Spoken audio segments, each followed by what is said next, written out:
আজ তোমাদের একটা গল্প বলি। গল্পটা হলো দুই বন্ধু, রাবার আর পেন্সিলের। তাদের দুজনের মধ্যে খুব ভালো সম্পর্ক ছিল। কেউ কাউকে অপমান করতো না, কেউ কাউকে সরি বলতো না, কেউ কাউকে থ্যাঙ্কস বলতো না। আর যত দিন যাচ্ছিল তাদের মধ্যে সম্পর্কটা তত গভীর হচ্ছিল। কিন্তু হঠাৎ একদিন তাদের মধ্যে চলে আসে একটা পেন। আর পেন যখন থেকে তাদের মধ্যে চলে আসে তখন থেকে তাদের যাবতীয় সমস্যা শুরু হয়।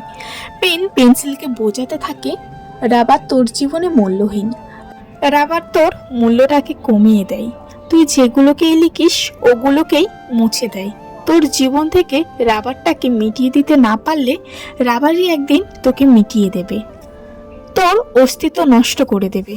তখন পেনের কথা শুনে পেন্সিল তার জীবন থেকে রাবারটাকে সরিয়ে দিল। এবার পেন্সিলের ভুল ভ্রান্তিগুলো মিটিয়ে দেওয়ার মতো কেউ রইল না। এখন পেন্সিলের জীবনটাও পেনের মতো কাঠখোট্টা হয়ে গেল। যা ভুল তা ভুল হয়ে রয়ে যাচ্ছে, তা আর ঠিক করে দেওয়ার মতো কেউ নেই।